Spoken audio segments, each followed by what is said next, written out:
Greetings, everyone. Hope all of you are having an absolutely fantastic day.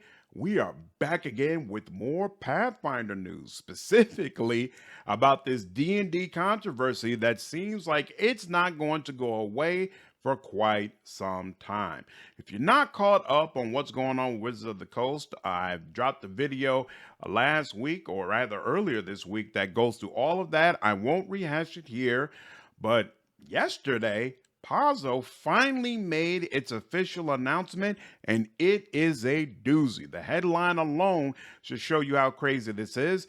Paizo announces system neutral open RPG license. So they didn't just come out and say, oh, we think this is bad. They said, not only do we think this is bad, we're going to release an alternative for you all.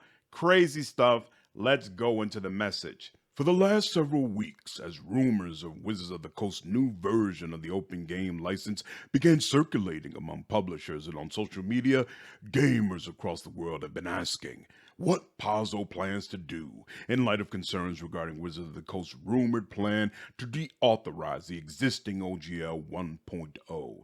We've been awaiting further information, hoping that Wizards would realize that for more than 20 years, the OGL has been a mutually beneficial license which should not and cannot be revoked. While we continue to await an answer from Wizards, we strongly feel that Paizo can no longer delay making our own feelings about the importance of open gaming a part of the discussion. That part actually isn't cap. A lot of people have been wondering, where's Paizo's voice in this whole controversy? When are they going to speak up and make it clear they're on the side of the players? So that's actually not them making this message more dramatic. That's actually truthful.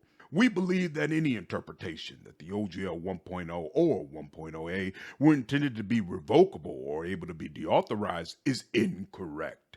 And with good reason. We were there. Paizo owner Lisa Stevens and Paizo president Jim Butler were leaders on the Dungeons & Dragons team at Wizards at the time. Brian Lewis, co-founder of Azora Law, the intellectual property law firm that Paizo uses, was the attorney at Wizards who came up with the legal framework for the OGL itself. Paizo has also worked very closely on OGL-related issues with Ryan Dancy, the visionary who conceived the OGL in the first place. Paizo does not believe that the OGL 1.0A can be deauthorized ever. While we are prepared to argue that point in the court of law if need be, we don't want to have to do that, and we know that many of our fellow publishers are not in a position to do so. We have no interest whatsoever in Wizards' new OGL. Instead, we have a plan that we believe will irrevocably and unquestionably keep alive the spirit of the open game license. That's a great setup. That's a great setup and a great start, making it clear like, hey, we're not a company that's just looking to profit off of this whole situation. We were directly involved in the creation of this license, and as people who are involved in the creation, we want to make it clear the idea that they could just revoke it and decide to change what that license means is absolutely ridiculous, which is what pretty much everybody looking at the situation was saying. Who's the legal representation at Wizards of the Coast that told them, this is a really good idea. You should go ahead and do this. It'll work out great. As Paizo has evolved, the parts of the OGL that we ourselves value have changed. When we needed to quickly bring our Pathfinder First Edition to continue publishing our popular monthly adventures back in 2008, using Wizards language was important and expeditious.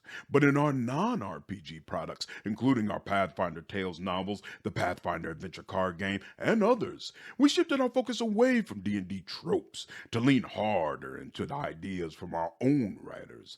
By the time we went to work on Pathfinder's second edition, Wizards of the Coast open game content was significantly less important to us. And so our designers and developers wrote the new edition without using Wizards' copyrighted expressions of any game mechanics. While we still published it under the OGL, the reason was no longer to allow Paizo to use Wizards' expressions, but to allow other companies to use our expressions. This is another great point from a fantastic statement overall, basically making it clear we're not jumping on the bandwagon. We're not saying, okay, now we believe in this open license. This is where we've always stood. This is what we've always believed in. Wizards of the Coast seems to have lost their mind and stepped away from it, but we're right where you have always known us to be, and we're going to lean even harder into making sure the players have everything that they need to create the awesome worlds and content that they've been creating for years. We believe, as we always have, that open gaming makes games better, improves profitability for all involved, and enriches the community of gamers who participate in this amazing hobby.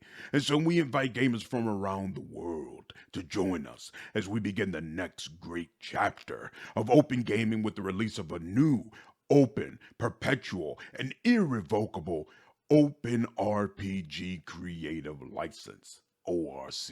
The new Open RPG Creative License will be built system agnostic for independent game publishers under the legal guidance of Azure Law, an intellectual property law firm that represents Paizo and several other game publishers.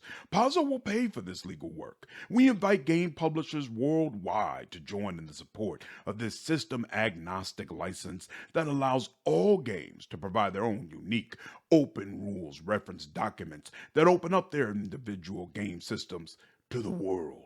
To join the effort to provide feedback on the drafts of this license, please sign up by using this form. I can tell you already, a ton of people have. This website was crashed for an extended period of time. This is absolutely making waves. In addition to Paizo, Kobold Press, Chaosium, Green Ronin, Legendary Games, Rogue Genius Games, and a growing list of publishers have already agreed to participate in the Open RPG Creative License. And in the coming days, we hope and expect to add substantially to this group. The ORC will not be owned by Paizo, nor will it be owned by any company who makes money publishing RPGs. Azure Law's ownership of the process and stewardship should provide a safe harbor against any company being bought, sold, or changing management in the future and attempting to rescind rights or nullify sections of the license. Ultimately, we plan for a non-profit with a history of open source values to own this license, such as the Linux Foundation. And for those of you who are not familiar with the Linux Foundation, it provides a neutral, trusted hub for developers and organizations to code, manage, and scale open technology projects and ecosystems. Very well respected, very well known. It's a good thing that Paizo is looking for a similar type of organization to be the ones who will actually own and maintain that license. Of course, Paizo plans to continue publishing Pathfinder and Starfinder, even as we move away from the open gaming license. Since months' worth of products are still at the printer, you'll see the familiar OGL 1.0A in the back of our products for a while yet.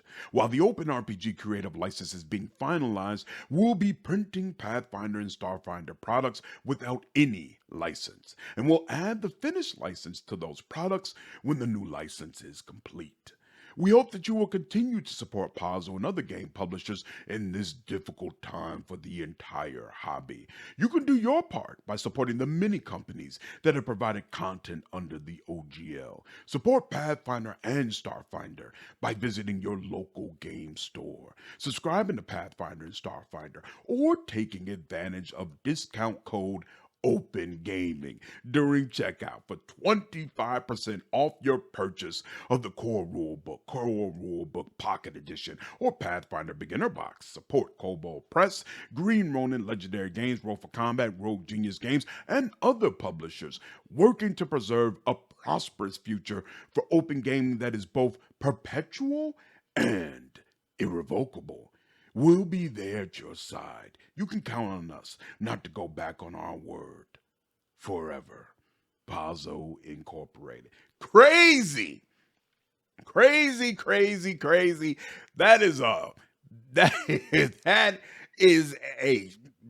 damn.